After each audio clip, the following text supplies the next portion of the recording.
Ce sur quoi j'insiste toujours, c'est qu'il ne faut pas envisager un média comme indépendant de la société dans laquelle il existe.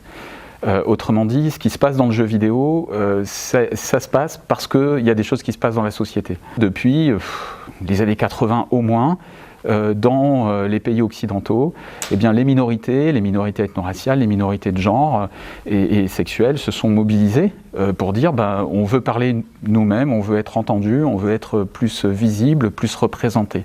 Et donc le jeu vidéo, c'est aussi une question de génération, a été investi par un certain nombre de personnes qui sont décidées à porter d'autres types de représentations et de discours. Le problème, c'est que l'industrie, elle est structurellement aux mains de certains groupes sociaux et que la place pour des récits alternatifs, elle reste mineure ou secondaire.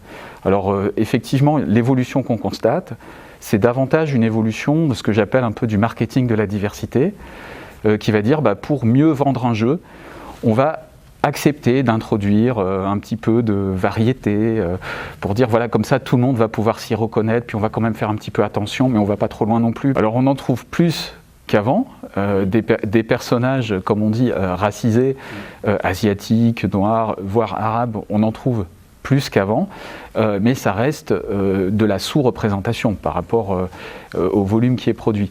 Des personnages féminins, c'est pareil, on en trouve davantage qu'avant, des héroïnes par exemple, et en particulier dans les jeux AAA, il y a quelques jeux comme Horizon, avec le personnage de Aloy, ou The Last of Us avec le personnage de Ellie. On trouve des personnages féminins très forts, complexes et intéressants. Au point de vue ethno-racial, là aussi, il y a un peu plus de représentation, mais des fois avec des côtés aussi un petit peu ambigus. Par exemple, une des séries les plus fameuses, c'est Assassin's Creed. Le premier, a priori, le personnage est un personnage d'arabe, mais en fait, c'est bizarre parce qu'il n'est pas non plus hyper caractérisé. Et souvent, la technique des jeux aujourd'hui, c'est de proposer le choix de customiser son personnage.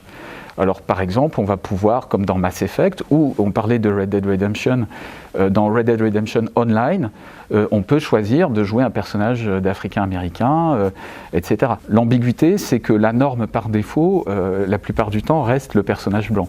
Et l'industrie, à 80%, est composée par des hommes blancs, à tous les postes.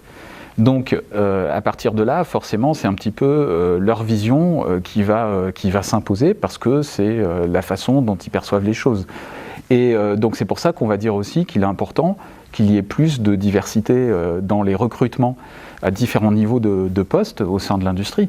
Parce que pour l'instant, c'est quand même ça. Donc c'est cette vision-là qui domine. C'est difficile de dire que ça correspond à la composition de la société, parce que comme on peut le constater au quotidien, la société, en fait, elle n'est pas résumable à un groupe social donné. Même si celui-ci domine culturellement, ça ne veut pas dire que c'est le plus nombreux. Et effectivement, que ce soit en France ou dans d'autres pays, ou à l'échelle globale, à l'échelle du monde et de la planète, on ne peut pas dire que ce soit forcément l'homme blanc hétérosexuel qui représente la majorité. Et du coup, c'est un argument qui, aujourd'hui où le jeu vidéo est une industrie globale, ça n'est plus du tout tenable et défendable de dire ça.